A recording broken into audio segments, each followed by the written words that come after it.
From extra innings to overtime, Game 3 last night, Danny. 6 hours, 39 minutes, 153 plate appearances, 19 pitchers, and 609 pitches till Freddie Freeman ended it. What was your number one takeaway?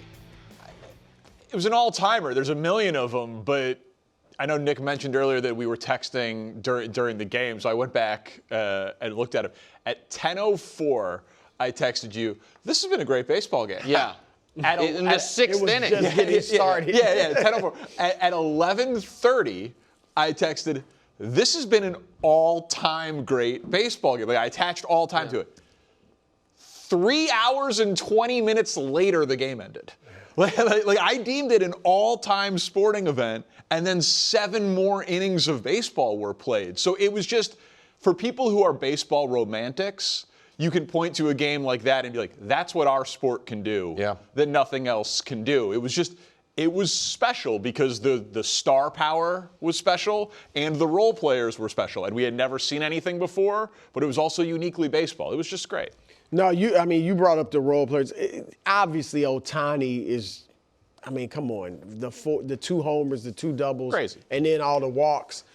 But I would go to some of the plays, the defensive plays. Both sides made some great defensive plays. And I know the Dodgers had a few errors, but some of their defensive plays, like we showed a couple of them, but Edmonds, at second base, like throwing out the guy at third, and then, the relay from Teoscar to Edmonds to get the guy at home, like that. They are a complete team. They have the superstars, but it's more than the stars. And when you look at so many of our sports, the Bulls had Jordan, but Steve Kerr hit a big shot. Like a lot of times the Lakers had Kobe and Shaq, but Robert Horry or Derek Fisher hit a big shot. This is kind of like that. Yeah, you got Ohtani and Mookie Betts and Freeman, but Edmonds and Teoscar and some of these other guys, Will Keith, they made great plays too. So that's kind of what stuck out to me.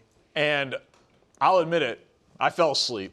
But I can see it's humiliating. When I saw that it went 18 innings, I was like, oh no. And if my kid grows up to love baseball, I'll tell him I stayed up. Yeah, you got it. Yeah. It's just like a classic lie situation. Oh, of course I watched that game. Well, and it was, Brew, you mentioned I really liked that it was not, I understand you had the 3-run bomb for the Dodgers, for the Blue Jays that gave them the lead. Obviously, Ohtani's 2 home runs and then the game-winning home run. But in the midst of all that was just amazing defense and some sick base running and then some real, tough baseball decisions. Pulling Kirk for a pinch runner was a gutsy call that I don't think was necessarily wrong, but obviously when you pull him, you don't think he's going that spot in the order is going to come up 3 more times. You would have liked his bat. Of course you'd have loved his bat. Vladdy scoring from first. If we said Vladdy's going to have 2 massive highlights and neither one's going to involve his bat, it's going to be him scoring from first and his unbelievable play across the infield to get, forget who he got. Whoever he got at third. Teoscar. Or he got Teoscar at third. I just thought it was awesome. And I am really interested in the knock-on effect tonight when it comes to Ohtani specifically. We have literally never seen someone we have not seen someone in any baseball game in more than 70 years be on base that many times. We certainly have never seen someone in the history, I'm going to go ahead and say, in the history of baseball, all the way down to Pee Wee or Little League, get on base 9 times and be the starting pitcher the next day. And so, what that is going to mean for his ability tonight, I think it's really fascinating. Danny, do you think the Chiefs proved anything in their 3rd straight win here? They're scary. We've known that, though. So, I don't know that I learned anything new last night, but my biggest takeaway was, they committed 9 penalties and threw 2 interceptions. 1 a bad decision, 1 obviously a terrible execution by Kelsey, unlucky, right? But still, so 2 giveaways and 9 penalties, and they won by 21 points.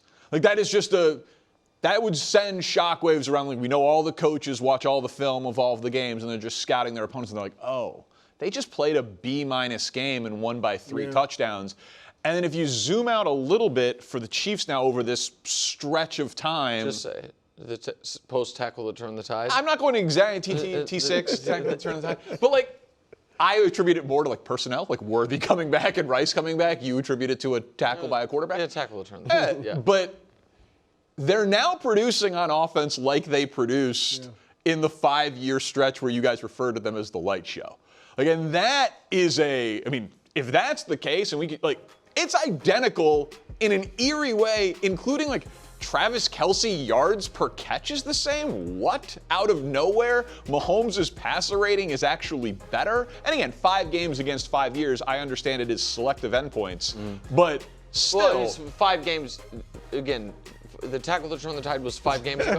This is okay. I just couldn't do it. I'm just saying, Troy, Christina, feel free to add the note line even to Danny's graphics. Couldn't do it. Post TTT. Does post TTT include the first half of the game? No. The whole no. No, because there have been 5 full games since then. The 5 Chiefs full have games played since 8 then. games, Gotcha. and the Giants game was the 3rd game. No, there's no way to do it. We're just doing maybe the not last. perfect. Yeah. And so, can I? Listen, and what that doesn't speak to is right now, statistically, they have the best defense they've had in the Mahomes era. I don't know if I actually think they have the best defense they've had in the Mahomes era, but statistically they've had. But there's one other thing, and this is something I know you're going to love. I don't know how much Brew's going to love it, but I know you're going to love it.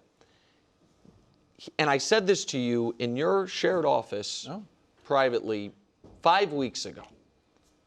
It's like a weird thing has happened with the Chiefs because Butker's been shaky. Yeah. Andy Interesting. I do like it. was, I think, forced into, all right, I guess we'll be a 4th down team. And they've never been that. In the whole Mahomes era, they have been one of the 5 most they've had Patrick Mahomes. They've been one of the 5 most conservative teams in the league when it comes to going for it on 4th down. And then I think the combination of the offense wasn't really humming, the kicker was shaky, or maybe Andy, found, as Greg Rosenthal put it this morning, found religion in this offseason about 4th downs. I don't know what it was. But this year, they have been the 2nd most aggressive 4th down team in the league. First drive last night, or for the touchdown drive after the half, I think it was last night, was on a 4th down. They went for a 4th down in their own territory, and that the analytics community would say the Chiefs have been giving away points over the last few years by being so conservative. Yeah, I mean, we've watched dozens of Chiefs games together, and I'm like, what? You have the best play caller and the best quarterback, and you are punting with regularity and kicking short field goals. It's been like the only complaint I've had of this run of the Chiefs. And this year, Brew, they have Kareem Hunt on 4th and 1 has been a higher percentage than the tush push on 4th and 1. So they have, so they've got their running back on 3rd and 1 or 4th and 1 is 12 out of 13.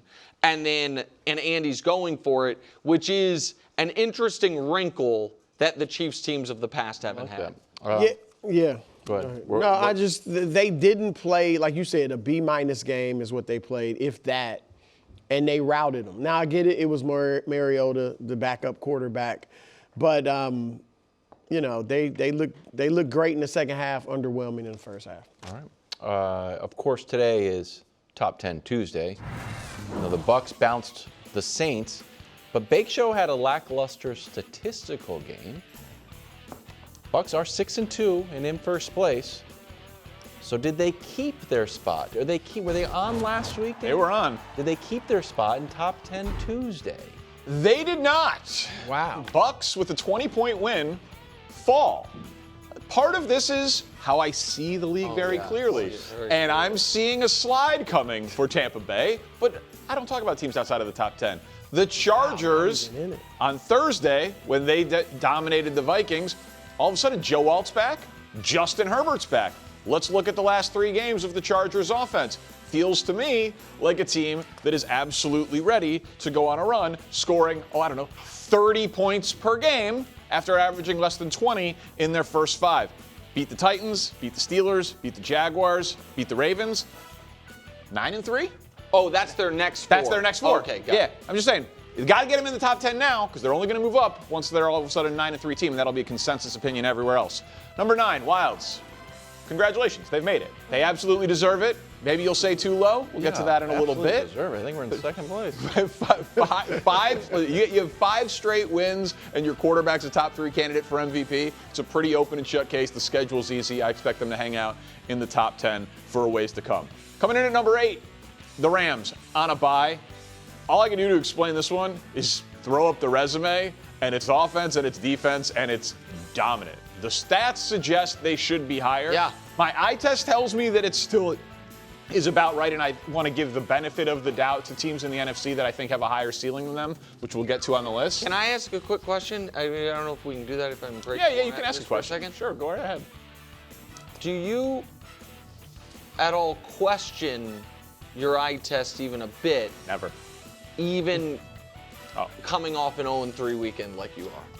I know it's not picks, but it's spoiler. I mean, we all saw the picks. It's a bad guy question. I don't know. I'm just legitimate asking. question. I'm just asking. Thank you, bro. Very Like you legitimate. trust the eye test, and then you have the Rams at 8 when they're first, second, third, and all those things. It's like the eye test, and it's like, oh wait, I might need to go do that thing where you do like E, bad guy C, question. D. Unfair. Okay. Trying to make each other look good We out here. leave those in a silo. Oh, okay. We All don't right. question the Bro, I thought it was a Bring fair that up He question. during thought the picks. Bears were going to beat the Ravens. Come I on. did. I love the plus 6.5. Nick, how are you on picks on the season, by the way? What? No way to tell. Worse But I'm than not. me? I'm not. I don't even know. After this week, I don't know. I do. I have to see how I did. Go ahead. You're too worse than me. Go ahead. Coming in at number 7, the Seattle Seahawks. How did they drop their spots? And in 3 spots? Well, the teams behind them had very impressive performances, so I wanted to do something for Seahawks fans. Dear Seahawks fans, letter. Wow. it's not fair that you dropped 2 spots on a bye, but the teams behind you in the rankings all had very impressive performances and deserve to move up. But please do not take this as a sign that I do not believe in you. I've already bet you -3 against Washington. Wow. My sincerest apologies, Okay. Danny.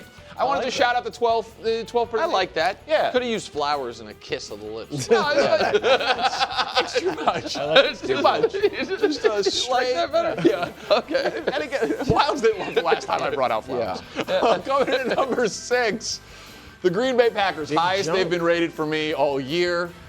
Is it if Jordan Love is completing 20 consecutive passes and his second half passer rating is rivaling Brett Favre and Aaron Rodgers in their MVP seasons, and his Who could have foreseen that? moon balls to Tucker Kraft are landing in his arms and getting 30 yards after the catch. Listen, he was spectacular against the Steelers. Their ceiling with him playing that way is obviously very, very high. Coming in at number 5, the Indianapolis Colts. I heard Nick today with Collins say there is no scenario he could see them winning a Super Bowl until they actually win the Super Bowl, Yeah. which means your take will probably age correctly because they probably won't. But I'll just say, they beat the Chiefs in Arrowhead in a couple of weeks, and they're 9-1, and they get the 1 seed with a win in Arrowhead. We should start looking at this team as a Super Bowl contender. Beat the Chiefs in Arrowhead. Okay. Okay, they're just. Go ahead. Okay, I'm just saying, we're going to be able to revisit that take I'm already very excited. soon. It's not going to take all the way till the AFC Championship game with the Super Bowl. Coming in at number 4, the Eagles. Right where I had them last week. If 2 weeks ago you can get Jalen Hurts with a perfect passer rating against Brian Flores, and you could follow it up with Saquon Barkley just being dominant, and he had 0 explosive runs on the season before this game, and then he has 2, including this long run, and that was with A.J. Brown out. I know there's been like a weird national conversation of like, well, clearly the Eagles addition by subtraction, and they should get rid of him, and they should trade A.J. Brown, and teams are going to call. Or you could look at it if they scored 38 points without a top 5 receiver, and they're going to get him back, and their ceiling is incredibly scary. Coming in at number 3, the Buffalo Bills. Listen, this team, I told you if they lost to the Panthers, then I would drop them significantly. Instead, they blew them out. They've got the most wins of 28 or more over the last 5 years of any team in the NFL. I know Nick says that's just them being bum slayers. I'll say this. I would never say bum slayer. They beat bad teams. That's how I I'll wouldn't describe say it. that. All right, fine, my bad. On this, we say tomato cans. Beat them with tomato cans. All right, fine. Can we Yeah. look at the Bills' schedule? Yeah. There's a lot of tomato cans on the schedule after the Chiefs game. So I think the Bills are going to have plenty of wins here, and they're going to win that division yet again, and eventually it'll come around and they will right the wrongs here. The Patriots on top of them, I just don't believe in it. Number 2, the Lions. It's been impressive what their offense can do despite that Chiefs game. And I'll say this, coming up, You beat the Vikings and the Commanders in your next 2. Eagles beat the Packers out of the bye. You will get 7-2 Detroit at 7-2 Philly on Sunday Night Football in 2 weeks. That's the NFC Championship game we deserved from last year, and I think we're on a collision course for it. And then at number 1, again, not much explanation here. The Kansas City Chiefs played a B- game. We're dominant. Mahomes looks locked in. Kelsey's great. The defense is statistically incredible. I really have no holes to poke in the resume of the Chiefs at this point. And amazingly, they can be without their left tackle, and the quarterback doesn't crumble. It's cool. Well, Chargers. yeah, it's just a Mahomes cool is thing. a little better Just than a Justin cool thing. Herbert. Go ahead. A little better. Go ahead, Brew. Perfect list. I know you foresaw a pat on the back for raising the Packers. I've been telling you to do that. I think 2 weeks now. They were at number 9, stuck there. Yeah. You moved them up to 6. You need to keep moving them up. The Wilds, you like to say there's this thing called in the NFL where you actually play each other, and that determines who's better. That's how we find out who's better. Lions, Chiefs, for example. Yes, exactly. So it's fair to have the Chiefs ahead of the Lions. Okay. The Packers and the Lions played, if I'm not mistaken. I'll throw out week 1. Week And one. For Wilds, it's not going to be with you. 'cause it he has to counts. throw out I week mean- one. It's week 1. We're throwing out week 1. We don't count the Chargers and the Chiefs. We do not. I do not throw out week 1. All right. I'm about 17 weeks. So I think the Packers have to move up. It doesn't, and they are the number 1 seed. They are the ones. That's the other thing. They're the number 1 seed. They have beat the Lions heads up. That's one of the best victories of the season. And of the top 4 teams in the NFC, which you do have listed, outside of Seattle, I'm talking about the Lions, Eagles, Packers, Rams. And Seattle probably is in this boat too. The Packers are the only group of the team in that group that is in the top 10 in offense and defense. All right, so they're a balanced team. They can run the ball, and I expect that to even improve. They got help coming in Jaden Reed, the wide receiver. That's just going to bolster that passing attack and the running attack. So, yeah, I think the Packers haven't even been playing great football yet. They should still be moved up.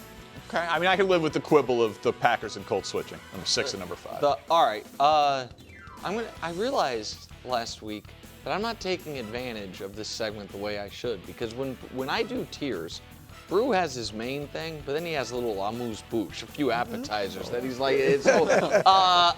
So, if I may, Please. I think the Eagles are a touch too low, and I think the Colts are a touch too high, and I don't think deep down you actually believe either. I think everyone is just afraid of Colts Twitter coming after him like, give me, what more do we have to do? And when all of us seen know Eagles Twitter, buddy. I can handle Colts but Twitter. all of us know what the real thing, and nobody wants to say it. What you have to do is have a quarterback that's not named Daniel Jones. We believe in you more. I know that seems unfair, but the side of fair is what NFL history tells us. We'll see if it's true. But that's not that, as Brew would say. But that's not my main point. Okay. My main point is this: why are the Chargers ahead of Tampa?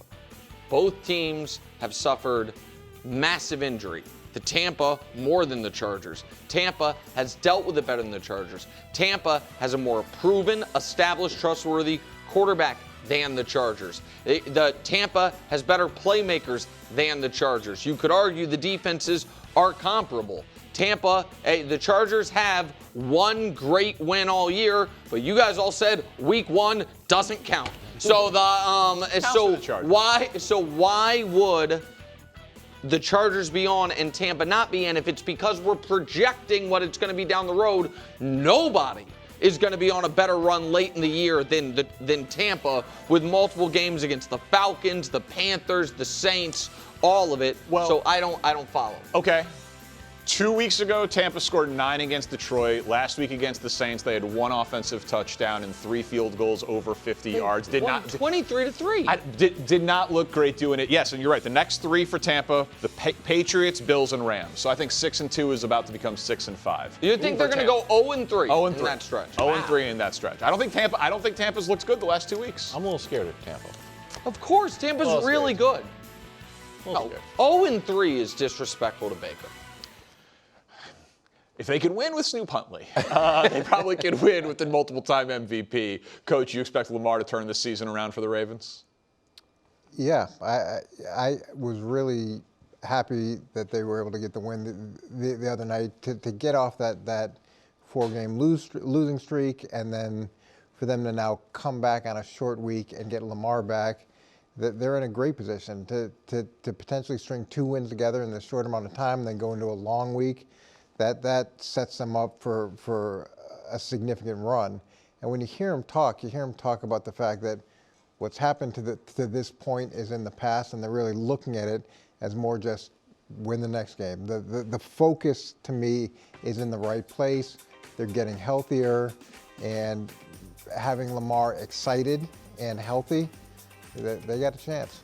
Yeah, it is about the most dangerous man in football coming back to the field. That's right. Bottom line, I think he gives this Ravens team a chance to form Voltron. I'm showing my 80s lingo there. Voltron? Voltron, Yeah. baby. So, but he just makes the offense better. Wider the rush lanes for Derrick Henry, Zay Flowers, D Hop, Mark Andrews. They get more targets. The offense, the playbook, all gets bigger because Lamar Jackson is on the field. And it gives this defense a chance to play with a lead, right? And so now you're talking about this Ravens team getting saved from the depths of hell solely because Lamar is back. And if you're the Ravens right now, with the win against the Bears, now you get the chance to pick up steam, right? Now you get to get back in the division because you're right now in the thick of it. So he's a big plus, but I want to see this Ravens team look like what they look like against the Buffalo Bills week 1. So that I think is what they're going to be expecting in Baltimore, is that offense immediately is going to become the scariest in the league. And Lamar has been instant offense now for years, so I have no reason to expect that to be any different, especially against the Dolphins defense. Mm-hmm. That was a crazy performance for them against Atlanta, but coming into that game, they were dead last in a ton of statistical categories. Yeah, I thought that was going to be a blowout. I didn't see the Dolphins doing the other anything way. in that. Correct. Right. So now the quick turnaround for them, Lamar's back. I think it's a spot where the Ravens can get 2 wins in 5 days and feel really good about themselves. But I know everyone who watches FTF, I feel like we've shown the Ravens' schedule maybe more than anyone else's schedule, because it's like, can they figure it out? Can they turn it around? And it is remarkably open for them. But I was just looking at the standings. They are 2 back of the Steelers in the loss column. Yes.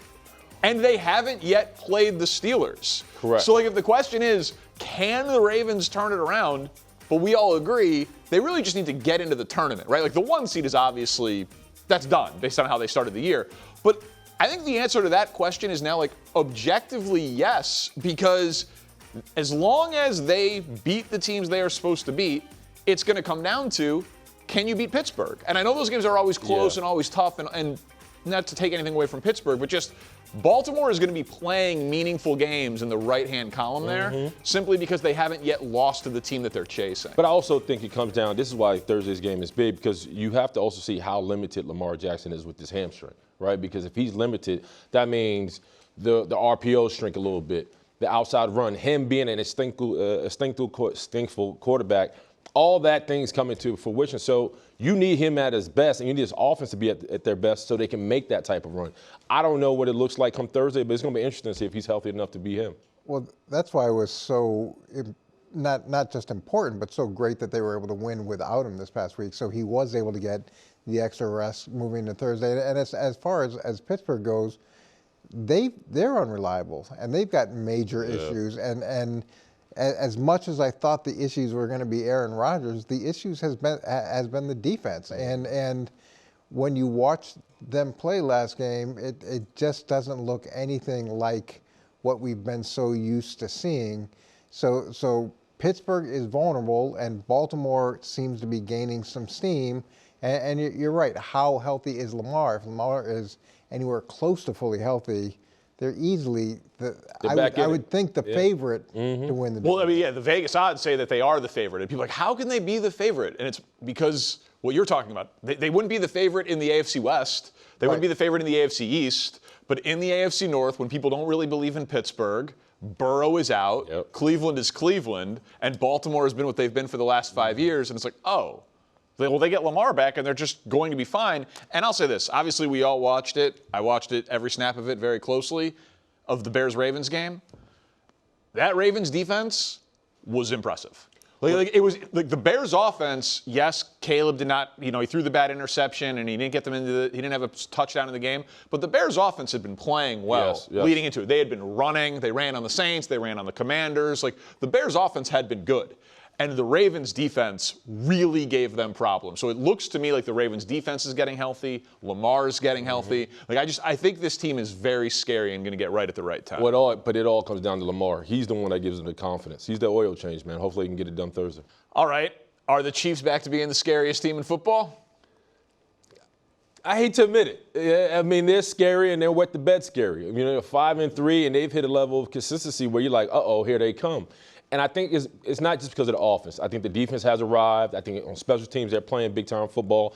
And I think when you talk about them offensively, they're top 3, defense, they're top 2. And what they do from a brand standpoint, they get you out of the game early. I mean, they don't wait around. There's a killer instinct they're starting to develop solely because of Patrick Mahomes and his connection with this receiving core. And what I love about the Chiefs and I love about them right now is the no-name guys are starting to have names in the building, right? You talk about Broussard Smith. You talk about Tyquan Thornton. You talk about Mike Dana. These guys are now starting to become guys because of how efficient they are as a team. And we know who the superstars are. But when the team and the no-name guys are starting to have names, you're starting to recognize them. Like they look like they're unbeatable at this point. Yeah, they're scary because of Patrick Mahomes, and they're scary because he's now back to putting up 30 points a game. Yeah, that's a good reason to be scary. with some frequency. But this is a little bit of a reeling Commanders team that they face. Okay, there's no Jaden Daniels, so that's dramatically different. And he did throw 2 interceptions. We glossed over the 2 interceptions last night. One was a perfect pass off Kelsey's hands. Okay, but they existed. They did exist. And that was the reality of last night. Now, fortunately, they were playing a team that they could easily overcome that with a backup quarterback who couldn't move the ball, as effectively as they would have hoped, getting back Terry McLaurin and Deebo Samuel. So I wouldn't put too much stock in the performance last night. It was positive, but this wasn't a major contender that they knocked down. Can we show the I want to show the offensive graphic that I showed Nick Wilds and Brew in the last segment. The last 5 games compared to the 5 years that was described as the light show and the dynasty, and that's the 5,000-yard, 50-touchdown season. There's a few Super Bowls in there and all the Super Bowl appearances and the Arrowhead Invitational and all that. The numbers are identical, and I just. I mean, come on, man! I'm gonna give it to them. No, it felt to me like they solved. Like last year, they played 4 guys at left tackle. Yes. Right. And they have solved that in an unconventional way because Simmons is not playing. Correct. Right. He is out with the personal issue, but Mahomes has time back there, and his weapons are back, and now Kelsey, who had 97 catches last year because he was the focal point because everyone was out, and he was able to catch the ball but not score touchdowns. Now it's just, he's just one of the guys with Rice and with Worthy and with Thornton and with Juju. And so I don't know, man. If they are, who is scarier than them? Who is scarier? I don't know because I thought if not them, then who? I thought a statement game was against the Detroit Lions. And they won 30-17. And they beat the Detroit Lions, and they beat them their way. Now with the receiving corps, Rasheed Rice being back, they have spacing, they have timing. Patrick Mahomes seems like the button has been turned on. And ever since that game, I'm looking at a Chiefs team where it doesn't matter what stadium they're playing in, you know the outcome because of Patrick Mahomes in this offense. And with the defense playing at a high level, I'm saying to myself, yeah, you should be scared. Okay, so you picked them to lose the game against the Jaguars, and they did. Let me back that up. I said this was the end of an era. Oh, okay. Well, if you want to do it.